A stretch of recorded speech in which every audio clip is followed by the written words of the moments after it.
Believe it or not, but the fitness world is full of straight up bullshit. Some of it's simply wrong or outdated advice that's been passed on over generations. But then there's deliberately made up lies by brands trying to take your last pennies with insane marketing strategies. But don't worry, I've been in the game for a long time and gained a ton of knowledge over the years. So today I'm gonna bust some of the biggest fitness myths that will not only save you money, but also help you build that dream physique. Myth number 1. The anabolic window. Consume protein within 30 minutes after working out for maximum gains. You've probably heard this one a million times, and while it seems logical, it's simply not true. This is a fancy marketing trick. Since the time window is so short, most people won't be back home in time to eat an actual meal, so you'll pack a protein shake in your bag and chug it down right after your workout. But in reality, muscle building takes place 24 to 48 hours post-workout, and it doesn't matter if you had your protein right after your workout or 2 hours later. The only exception is if you work out fasted in the morning. In this case, you're likely depleted of amino acids, and getting some quality protein as soon as possible isn't a bad idea. Myth number 2. Soreness equals good workout. You have a killer leg day and wake up the next day sore as hell. You can barely walk and dream about owning a wheelchair, but at the same time you love this pain. It's like a badge of honor for a job well done. It's a good sign that you're growing, right? Well, not really. It's just a sign of doing something that your body isn't used to yet. Maybe you tried a new exercise, or you learned to engage a muscle you didn't know was there. The worst version of this is when some people don't get sore anymore. They think they're doing something wrong and keep changing the split every month.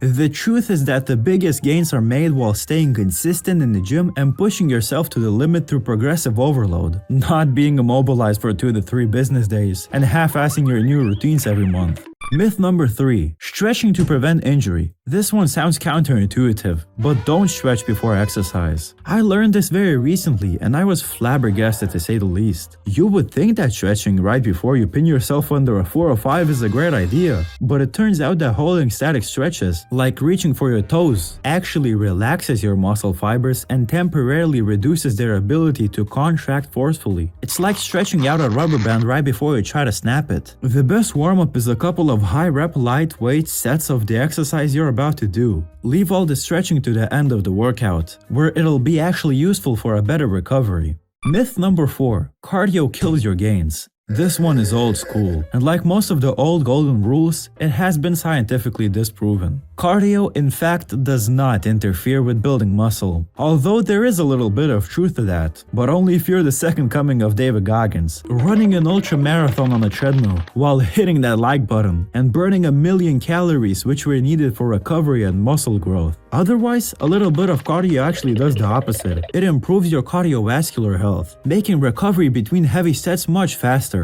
Myth number 5. The pump equals muscle growth. We all love a good pump. It's probably the most satisfying part of the gym. But there's a big misconception that it's a sign of growth. In reality, you can get a good pump by choking the chicken to failure. But will it grow the muscle? Hell no. Heavy progressive lifting will though. Sometimes you don't even get a pump from a heavy set, because higher reps cause a bigger pump. But that doesn't mean your workout was bad or ineffective. So next time your muscles get pumped, enjoy it. But don't mistake it with progress. Myth number 6. Crunches burn belly fat. All gym moms, listen up. Dozens of products and workout routines are still claiming you'll burn exactly belly fat or arm flaps by using them, and people are still falling for it. Burning fat from a specific body part is not possible, period. If you believe this, tell me, have you ever seen a fat person with a six-pack? You haven't. Fat burning happens in your entire body, not a single spot you choose, but that doesn't mean you should completely neglect ab exercises. Speaking from personal experience, by the way, but abs are made in the kitchen, not the gym. Myth number 7. Creatine damages your kidneys. This is the gym myth your mom believes. It seems to be the default setting that every mom thinks that her dearest child is abusing steroids whenever they see you mixing in white powder into water. So mom, this is not the case. Creatine is found in all red meats, and taken at the standard dose of 5 grams daily, it will not cause any side effects in healthy individuals. Just like eating red meat won't cause any harm. Fun fact, creatine is the most thoroughly researched sports supplement ever. Myth number 8. You need supplements to build muscle. Somehow most people believe they need to buy all the powders from the supplement shop to get big, when in reality you can do it without any of them. Just look at prisoners. They walk in skinny and get out buff. Sure, some of them have connections and get their hands on Trend Twin type of supplements, but most of them don't get any supplements at all, just a balanced diet every day. So if your diet is actually good, you can cut your tablet and powder list to 0, or just keep the basics like creatine, protein powder, and maybe some vitamins. Contradicting popular beliefs, you don't need a protein shake to be a real gym bro. Myth number 9. Sweating means you're burning fat.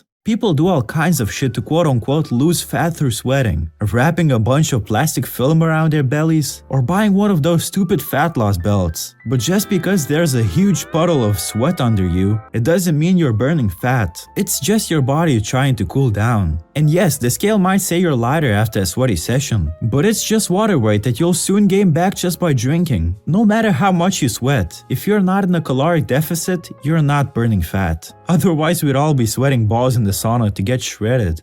Myth number 10. You can only absorb 30 grams of protein per meal. You can disprove this one by using critical thinking for like 10 seconds. Imagine in the caveman days, you and your caveman boys hunt down a fucking mammoth, and since you don't know when your next meal is coming, your tribe demolishes the whole 10,000-pound animal in one sitting. Do you really think that your body is physically only capable of absorbing 30 grams of protein from the whole feast? If that were the case, we would have certainly not made it to the modern day, where you can finally hit that subscribe button. Myth number 11. Training every day to maximize your progress. Technically, you can work out every day, but it takes a very strategic approach to not be overtrained, and most people just won't be on that type of grind. If you're not an Olympic lifter, you're far better off just going to the gym 3 to 5 times a week. You grow when you rest, mostly while sleeping, and overdoing it can stall your progress by releasing cortisol, which actually breaks muscle down. So in most cases, less is more. Myth number 12. Carbs at night make you fat.